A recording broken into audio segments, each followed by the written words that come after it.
This Hunter deck is the most powerful deck in the game, and it's not even up for discussion.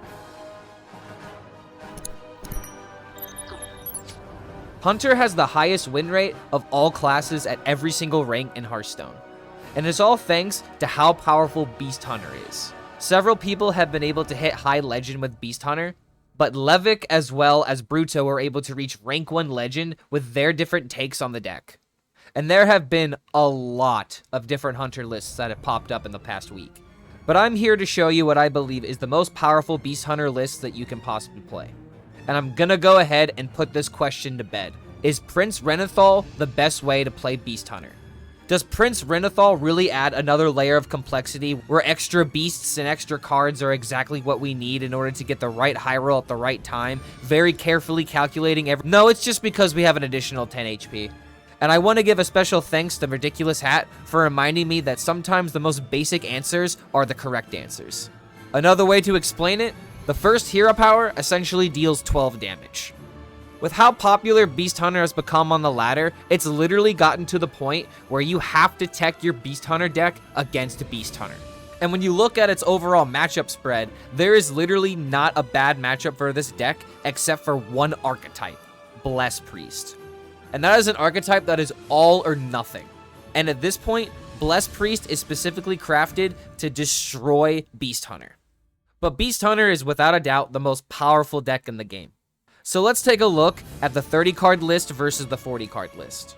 Levick was able to reach rank 1 legend with 30 card Beast Hunter. And if we take a close look at the deck, there are no cards from Castle Nathria that are in this deck.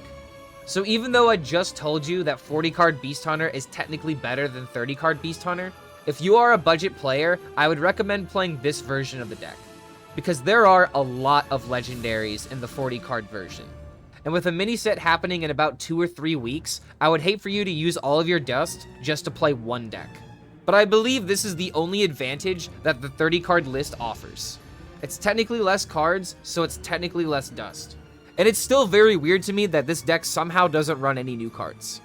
But when we take a look at the 40 card version, there are a lot of new cards, such as Batty Guest, Castle Kennels, Spirit Poacher, Wild Seeds, Arlon, Huntsman Altamore, Sire Denathrius, and of course Prince Renathal. When we build the deck this way, we have multiple different win cons that we can enact that give us insane amounts of damage. Because the reason why Hunter is so powerful right now is due to the synergies with its card packages, such as the Wild Seed package. In this deck, the Wild Seeds pretty much act as your early game aggression. So if you play Spirit Poacher on turn 2 into Wild Seeds on turn 3, that's a ridiculous amount of tempo and a ridiculous amount of stats that you're soon to be pushing. You still have the Beast package, with cards like a Sharan Saber, Pet Collector, as well as your big beasts. But this beast synergy is the reason why it's called Big Beast Hunter. Because a turn 5 King Crush or a turn 4 Hydrolodon is the easiest way to solo games in this meta. These two packages of cards work extremely well with the rest of the deck to always pressure your opponent no matter what stage of the game you're at. And I'll go ahead and address the two elephants in the room, Wing Commander Eichmann as well as Sire Denathrius. Do we really need to run these cards in a Hunter deck? Especially in Beast Hunter, a deck that can easily win the game as early as turn 5. We'll spend that mana while we can. Got 10, 15, potentially. Oh my god, no way.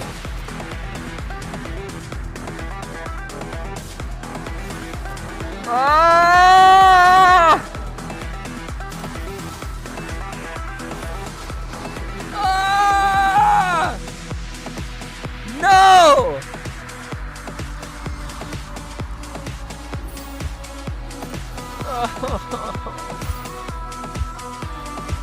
Oh, man. Eichmann's good, man. Eichmann's good. I believe these cards have a very real spot in this deck, and here's why. Hunter doesn't have too much card draw, so Wing Commander Eichmann can be a great resource if you have somehow made it to the late game against decks like Control Shaman, Ramp Druid, as well as some Priest decks. Because if things are neck and neck and your opponent is threatening you with a board that you have to overturn, Wing Commander Eichmann is an amazing resource that can swing the game like none other. and Hunter is not used to having this kind of capability. So having an insurance card in the deck can sometimes be more useful than not running it. Is this deck completely unplayable unless you don't have this card in the deck? I don't think so. You could probably get rid of this card and cut it for a revive pet if you're really trying to go for more tempo, but Wing Commander Eichmann offers a strategy that Hunter doesn't really have access to in any other capacity. The same thing can go for Sire Denathrius. Against decks that are going to draw out the game, Sire Denathrius is one of your sure win cons to hopefully give you the only chance you have of winning. And especially with cards like Hydrolodon feeding Sire Denathrius unlike any other card in the deck, it isn't too unlikely to see a Sire Denathrius have over 20 damage. But if you're getting that much value out of Hydrolodon already, there's an argument to be made that you've already won the game. But I personally really enjoy having these two gigantic legendaries in the deck in order to give us some form of comeback ability. It's really up to you if you want to run these cards or not, but I would highly recommend them. Now let's go ahead and talk about the game plan. Just play your 1-drop into your 2-drop, into your 3-drop, into your 4-drop. It's really that simple. Now let's take a look at the Mulligan. The Mulligan isn't going to be as simple as the win conditions, and the stats actually vary a great deal between the cards. But according to HS Replay, the best cards to keep are Spirit Poacher, Batty Guest, Caninatron, Wild Spirits, Peasant, Harpoon Gun, and Selective Breeder. But one thing that personally bothers me about keeping some of these cards is how low their actual Mulligan win rate is. And when we look at the Mulligan win rate, I believe this is a better look on how we're actually going to win most of our games.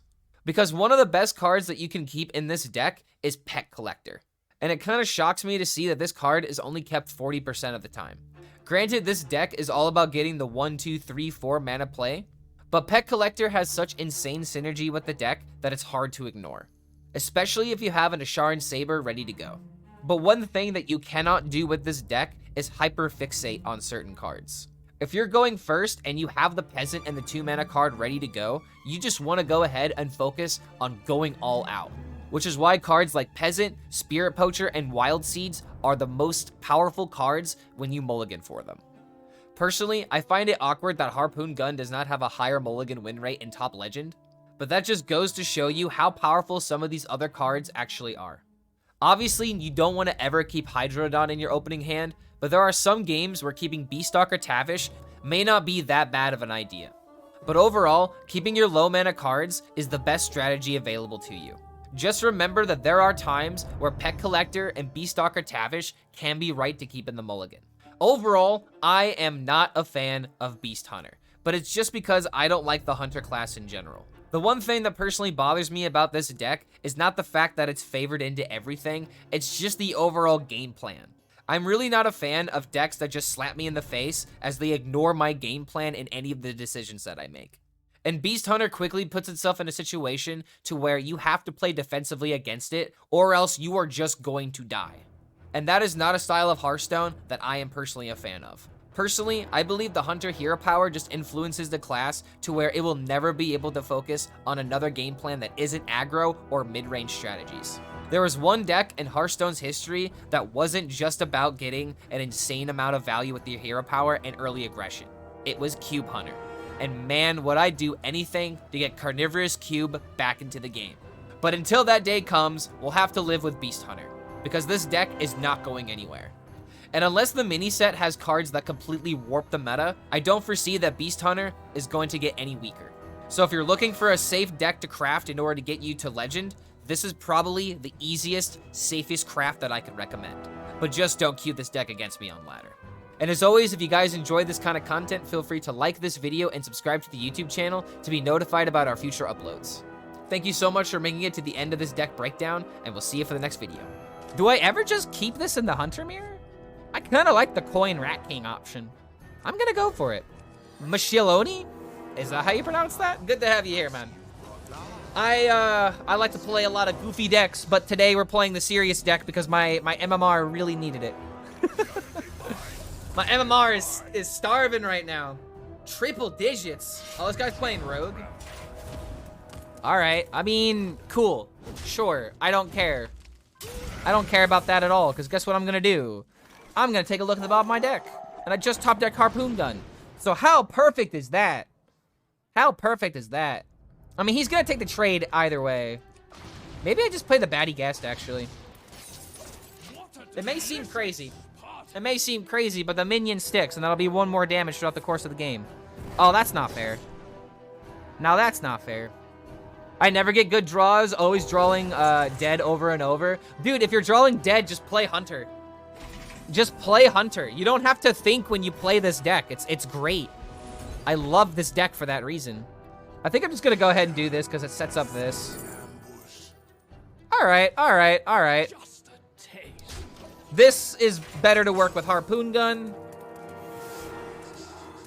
Now, am I not gonna coin the Rat King? Aw, sad days, man. I'm probably gonna have to wait on the Rat King to get a valuable trade. He's just not playing minions. Dude, maybe I shouldn't have played the Tooth. Played into the Tooth. All draws are good with this deck. Pretty much, man. Pretty much. Like, unless you draw Sire Denathrius and you can't play him. Or, actually, hold on. No, yeah, you can't play Sire Denathrius. What am I talking about? Let's see. I think I'm just gonna go ahead and just do this. And if I don't care about any of that, I just Rat King. Sure. This just seems right because this can get me the scam faster. And the scam is how we win. Fair enough, man. Fair enough.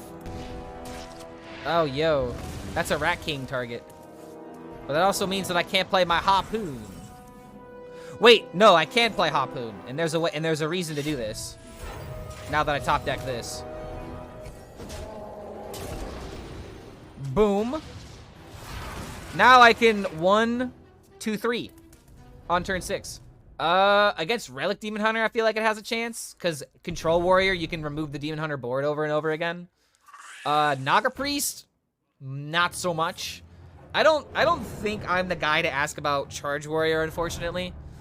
Because, like, when I was playing the deck, I was making a lot of, like, really dumb mistakes. But I have heard a lot of praise about it for the first, like, 2 days. Since then, I haven't heard anything else about it. So it makes me question how good the deck can be. Alright, we're just gonna go ahead and do this. Alright, alright. That's pretty good. That's pretty good. Pretty decent. Pretty decent stats on the board.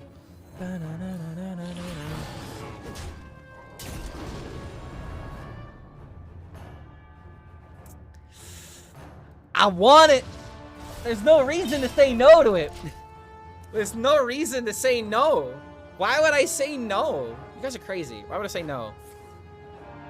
Whoa. Friggin' shark? Alright, that's fine. Friggin' shark.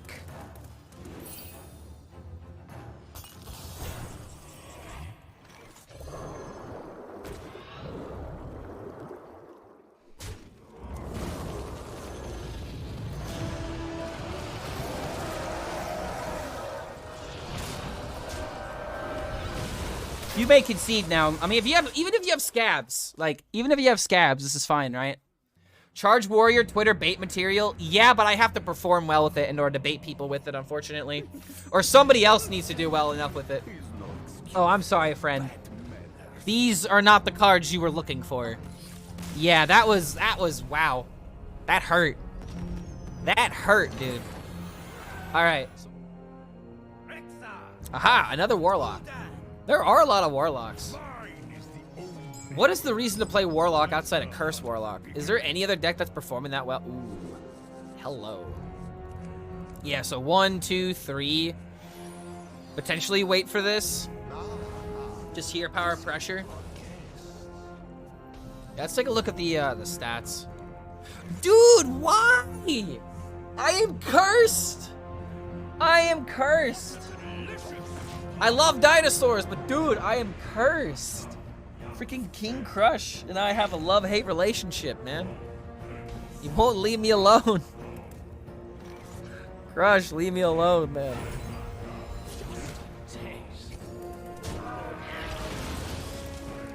Let's see, so I could Harpoon Gun, attack. Then I could do it again, then play Wild Spirits and Peasant, and then I get the value out of my Harpoon Guns.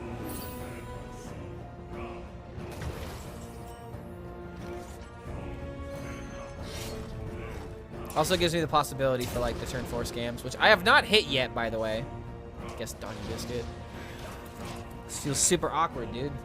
Every single time Clark says hello, I remember the long T crap.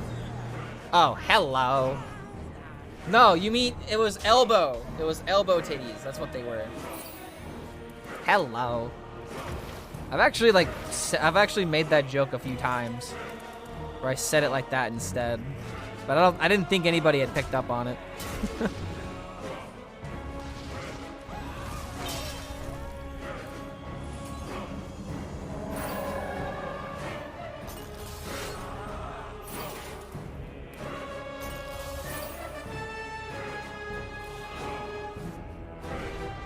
Yeah, nothing else I need to do here.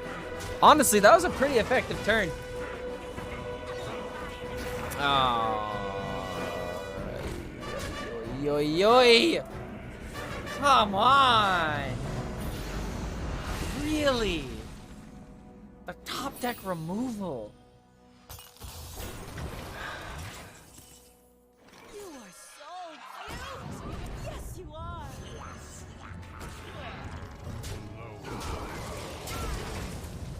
I gotta try and keep my minions alive. But at the same time, I can't go too wide, right? Gotta squeeze in some hero powers. I really need some card draw from Peasant. He wants this rat dead. These books are ruined. I feel like if he would have had AoE, he would have had it this turn. He would have played it. You know what? I'm overcomplicating this.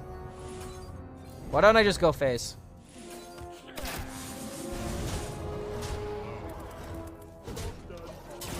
Why do I overcomplicate this all the time, dude? Just go face, Clark. That's not direct damage. Yes. I think that's a oh, wait a minute. No.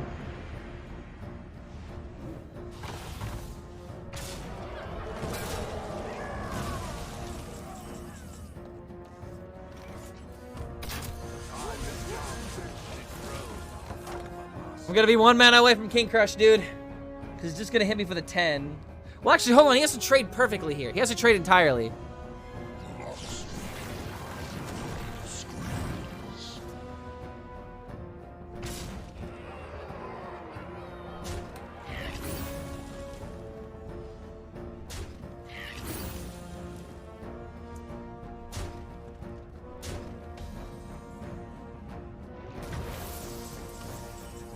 Son of a... Oh!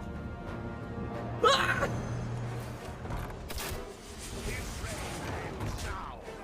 That's happened twice in a row! Oh, the Kennels!